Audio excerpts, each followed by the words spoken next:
तिथे गेले ते तिन्ही बाळासारखे दिसायचे.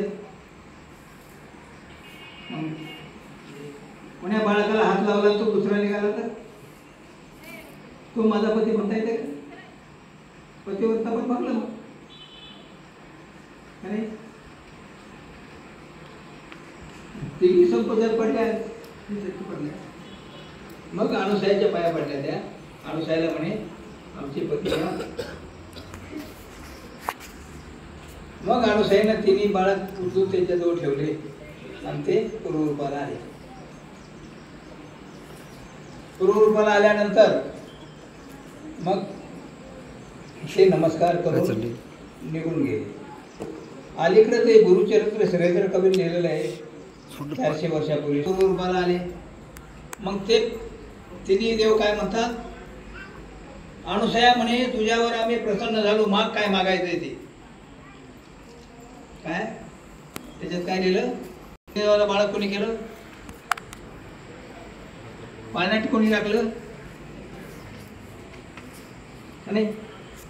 मग 3 देव श्रेष्ठ तर अणुसया श्रेष्ठ आहे. श्रेष्ठ कोण आहे? मग श्रेष्ठाने लहानाला वर मागायचं का थोराने लहानाला म्हणजे लहान जे असतं त्यांनी थोराला वर मागायचा असतो, मोठ्याला वर मागायचा असतो. मोठं कोण आहे इथं? अणुसया. वर मागतील का? ते तर लज्जित होऊन निघून गेले. पण ही विसंगत कथा ठेवलेली आहे. त्याला कोणताच आधार नाही, परंतु तेच लोकांमध्ये वाचतात आणि तेच पटवतात. तर त्या दृष्टीनं हे फक्त गुरुचरित्रामध्ये कथा आहे, बाकी कुठंच नाही. बाकी पुराणामध्ये याच्यामध्ये श्री दत्तात्रय प्रभूंची कथा आहे, पण त्याला कोणी हात लावत नाही. तर अशा प्रकारे 3 देव आहेत. ते ब्रह्मा विष्णू महादेव आहेत. ब्रह्मा विष्णू महादेव हे परमेश्वराचे सेवक आहेत. श्रीकृष्ण भगवंत म्हणतात, नमाम कर्माणि लिप्यन्ते न मे कर्मफले स्पृहा. मी काहीच करत नाही, मला कोणतं बंधन नाही, मी कोणतं पसत नाही, मी अलिप्त आहे. आणि 3 देवाला व्यापार आहे. कामायत ना रुढी आहे ना प्रत्येकाची. राजा काय स्वतः काम करतो का? फक्त आले सोडतो. तसं मैया अध्यक्षेन प्रकृती सोयीतेच्या चराचर. माझ्या अध्यक्षतेखाली माझ्या आज्ञेनं हे जगाची घडामोड देवता करतात. कोण करतात? ते देवता करतात. देवता किती आहेत माहिती आहे का? 81 कोटी 1.25 देवता आहेत. त्या सगळं आपला व्यापार करतात. त्याचं सविस्तर नंतर एक विषय घेणार आहे मी देवतेचा, त्याच्यामध्ये तुम्हाला समजावून सांगतो. तर त्या दृष्टीनं 3 त्रिमुखी दत्तात्रय हे ब्रह्मा विष्णू महादेव आहे आणि एकमुखी दत्तात्रय हा परमेश्वराचा अवतार आहे. हे लक्षात ठेवायचं. लक्षात समजलं ना? कोणाला नाही समजलं हात वर करा.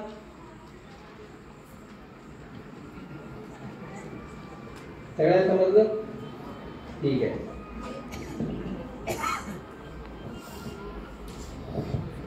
पुढचा प्रश्न आहे शिवम पानेरकर, गाव आहे बोराळा खुर्द.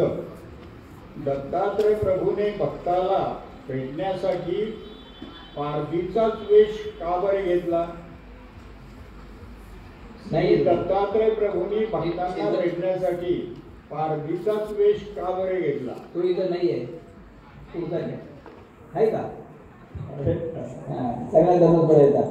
तुझी ओळख झाली पाहिजे सगळ्याला. हे पहा, तुम्ही शिबिरात आलेले आहात. शिबिरात ते आपापला गट घेऊनच बसायचं नाही.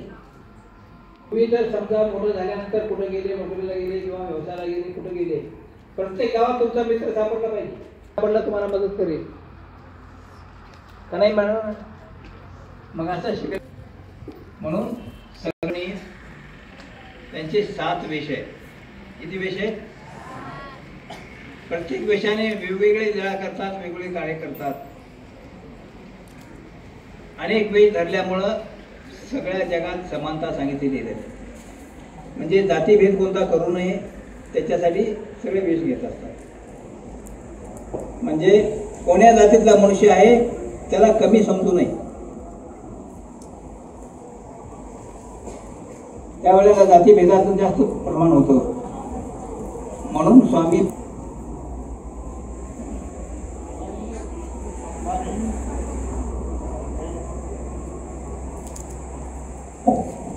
आनंद विष्णू सांबारे बेलाड सर्वात चक्रधर स्वामी उत्तर दिशेला गेले. आता हे व कोणी त्यांचा प्रयत्न नाही केला. परमेश्वर शोधून सापडत नसतात. परमेश्वर अवताराला सापडून घ्यायचं भक्ती करावी लागते.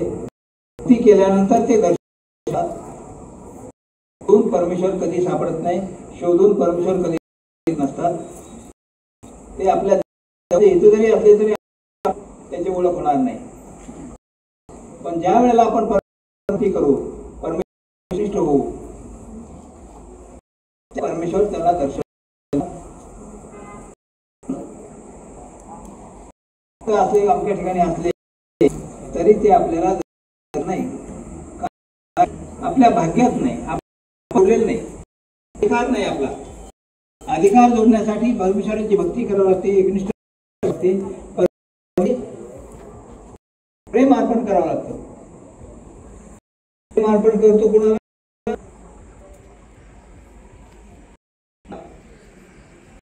माणसाविषयी प्रेम करतो आपण. प्रेम करतो घरच्या पुरुषाशी प्रेम करते, पुरुषाशी प्रेम करतो, आई मुलाशी प्रेम करते. सगळं प्रेम आहे. आपले प्रेम म्हणजे आपलेपणा. त्याविषयी झालं गेला सुख दुःख. परमेश्वराविषयी आपल्याला सुख परमेश्वराचं नामस्मरण त्याचं दुःख आपल्याला होतं का? परमेश्वरावर्षी उपदेश केला काय काय मुला 25 वर्ष झाली तरी त्याच्याविषयी दुःख तुमच्या मनात आहे का? की आपलं आयुष्य वाया चाललं. परमेश्वर आहे. परमेश्वर आपल्याला परमेश्वराने दिलेलं आहे. कशासाठी? आपण पशुपक्षीप्रमाणे खाण्यापिण्याचं सगळं हे दुःख मनात आहे का? हे दुःख ज्याच्या मनात आहे त्याला परमेश्वराचं प्रेम आहे. त्याला परमेश्वर दर्शन देत असतात आणि त्याचं सगळं दुःख हरण करत असतात.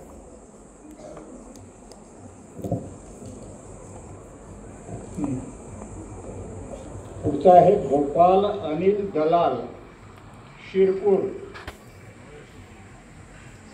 तो म्हणतो, बाबाजी, मागच्या जन्मात झालेल्या चुका या जन्मात कशा दूर कराव्या?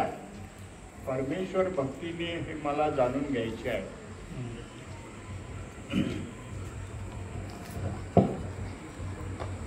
श्रीकृष्ण भगवंत म्हणतात गीतेमध्ये, अपि चेत दुराचारो भजते माम अनन्य भाग. तू किती दुराचारी असो, तुझे डोंगरचे डोंगर पापाचे असो, मला एकनिष्ठ होऊन शरण आला त्याचं सगळं दुःख मी हरण करतो, त्याचं सगळं पाप मी नष्ट करतो. म्हणजे परमेश्वराला शरण आला, परमेश्वराचा उपदेश घेऊन नामस्मरण केलं, परमेश्वराची भक्ती केली तर त्याच्यामुळं ते पाप जळलं जातं. जसं डोंगराला एवढीशी काडी लावली सगळा डोंगर जळून जातो, वणवा लागतो त्याला.